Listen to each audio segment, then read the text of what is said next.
후배 의원님들이야 그렇게 얘기할 수 있습니다만은 권성도 의원님은 그렇게 얘기하시면 안 되지요. 아니 장관이 지금 다 질책하는 거야. 묻지도 않았는데 왜 답변하냐고 도대체. 어디서 배워버리죠. 다른 의원님들이야 그렇게 할 수 있다고 생각합니다. 아니 그러나 훈계하고 가르치네 아주. 법사위원장을 하신 권 의원님은 그렇게 하시면 안 된다고 가만 생각합니다. 있어. 묻지도 않았는데 어디 건방지게 답변하고 있어 도대체. 무슨 말씀이십니까 지금? 뭐하는 짓이야. 듣고 답변하란 말이에요. 건방지게가 뭡니까? 지금 건방지게 행동하고 있잖아요 지금. 묻지도 않았는데 소리 지르면서 나한테 훈계하고 있고. 네. 언론 이 재갈법에 따라서 고의 중과실이 아니었다는 것을 입증하기 위해서는 기자 입장에서는 내가 신뢰할 수 있는 취재원으로부터 이러이러한 제보를 받았고 이렇게 확인해 보니까 이거는 내가 사실 가능성이 있어서 이렇게 했다 이렇게 할 수밖에 없어요. 변명을 재판에 들어가면 그렇잖아요. 그런데 2015년에 정윤회 문건 청와대 문건 유출 사건이 있었어요. 장관님 기억하실 거예요 아마. 제가 뭐 대책팀장이었습니다. 그러니까 그때 언론 자유 보장하라 그러면서 취재원 보호법까지 발의했죠. 취재원에 대한 압수수색 금지, 언론의 법원 국회 증언 거부권까지 규정했던 분이 바로 법무부 장관 박범계 의원이었어요. 그때 문재인 대통령이 뭐라고 했어요? 권력을 비판했다가 기소 소송 나간 언론인을 지원하겠다면서 민주당 내에 표현의 자유 투기 및 피해 신고센터까지 만들었어요. 이렇게 언론 자유를 외치며 권력을 비판하다가 그 불이익을 받은 보도는 존경하는 의원님 그 보도는 가짜 뉴스가 아닙니다. 들어보세요. 언론을 지원하겠다면서 이렇게 피해 신고센터까지 만들 정도의 민주당이 이제 와서는 자신들에 대한 가짜 뉴스다. 자신들에 대한 비판이 정당하지 못하다. 해명하면 되는 거 아니겠습니까? 만약 2015년에 그 뉴스에 근거해서 진상 박근혜 보도자료가 정부가 나오잖아요. 적절한 대책을 세웠더라면 국정농단을 막아줄 수 있었습니다. 들어보세요. 제가 그래서 말씀드리는 가정과 상황이 지금과 그 당시는 너무나 다르다. 아직 답변을 라는 안 것을 줬어요. 법사위원장이신 장관 권 의원님께서 너무 잘 알고 계시지 않습니까? 답변 안 줬어요. 답변권. 왜 모른 척하고 계십니까? 왜? 2015년대 법사위원장 아니었어요. 나는 그때 환노회가 있었어요. 그 뒤에 법사위원장 하셔가지고 그 탄핵에 탄핵하고 뭔 권한과 상관이세요, 책임을 도대체? 갖고 계셨던 분 아니십니까? 그래. 왜 그런데 후배 의원님들이야 그렇게 얘기할 수 있습니다만은 권성도 의원님은 그렇게 얘기하시면 안 되지요. 아니 장관이 지금 다 질책하는 거야. 거의 다 하시면서 그러지 않습니까 아니, 지금? 질문도 안 하고 내 의견을 얘기하고 있는데 왜 답변하고 있는 거예요 도대체? 이거 빼주시기 바랍니다. 아니 묻지도 않았는데 왜 답변하냐고 도대체. 어디서 배워버리죠. 다른 의원님들이야 그렇게 할 수 있다고 생각합니다. 그러나 아니 훈계하고 가르치네 아주. 법사위원장을 하신 권 의원님은 그렇게 하시면 안 된다고 생각합니다. 가만 있어. 묻지도 않았는데 어디 건방지게 답변하고 있어 도대체. 무슨 말씀이십니까 지금? 뭐하는 짓이야? 아니 본인에 대해서 비판하니까 그걸 못 참고 말이야. 흥분한 사람이 도대체 무슨 장관 자격이 있는 거예요 도대체. 들어보세요. 내 의견을 끝까지 듣고 답변하란 말이에요. 건방지게가 뭡니까? 지금 건방지게 행동하고 있잖아요 지금. 묻지도 않았는데 소리 지르면서 나한테 훈계하고 있고. 사과하세요. 그 발언은 장관 앞에서 그게 무슨 말씀이에요? 장관 앞이라니 장관이 국회라도 사과를 해야죠. 건방지다는 단어가 어떻게 여기서 나옵니까? 아니 지금 하는 행동을 보세요. 입장 바꿔놓고. 그런 단어가 어디서 나옵니까? 어허 저 참. 이제 좀 그 부분은 좀 그만하시고요. 그 질의를 좀 이어가시면 좋겠고 장관님께서도 조금 차분하게 답변해 주시면 좋을 것 같습니다.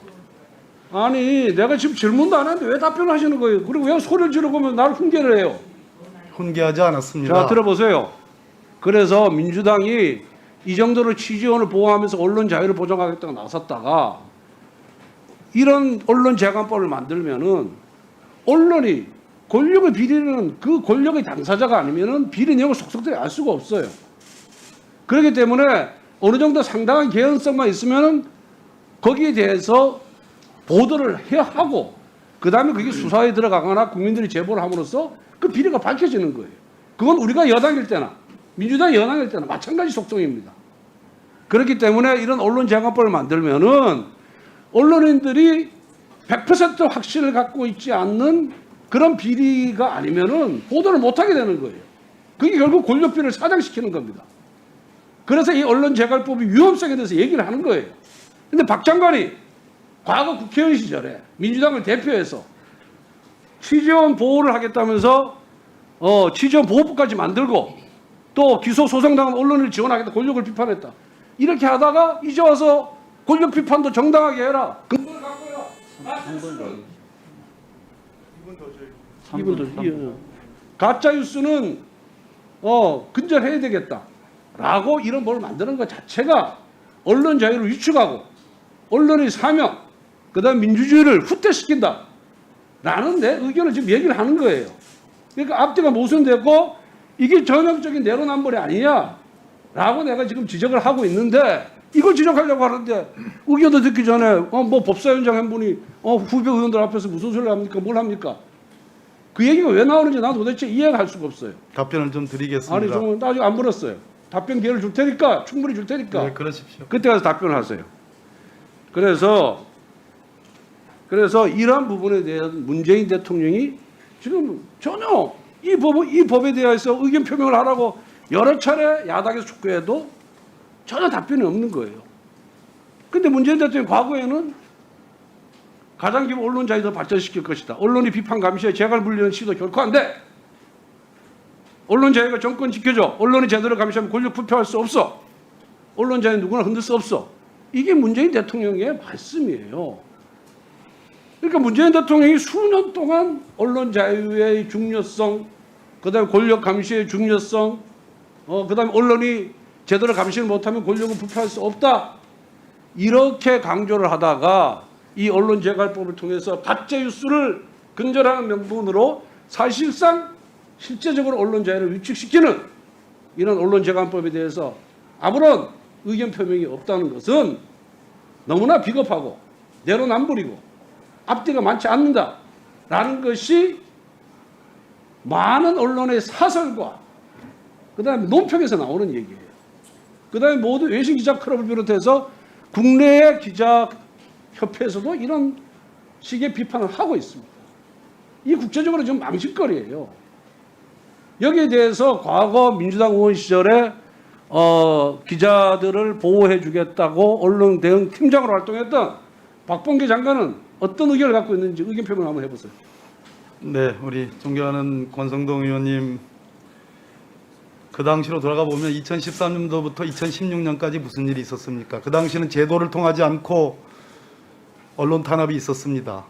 그래서 방송사들별로 많은 기자들이 언론의 자유를 쟁취하기 위해서 오랜 동안 투쟁을 해왔습니다. 제도적 통제가 아니었습니다. 제도 없이 탄압을 했고 통제를 했습니다. 지금은 제도적 통제를 하겠다는 거예요? 그 뒤에 제 말씀 들어주시죠. 그 뒤에 지금 언론중재법안이 지금 드디어 소관 상임위를 통과해서 우리 법사위에 와 있습니다.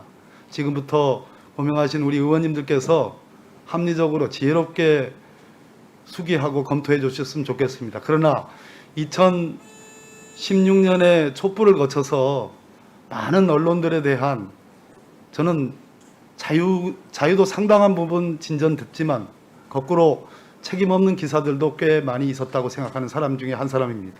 그 부분에 대해서 국민 다수가 이 부분에 대한 대책을 꾸려달라는 여론이 있는 것으로 알고 있습니다.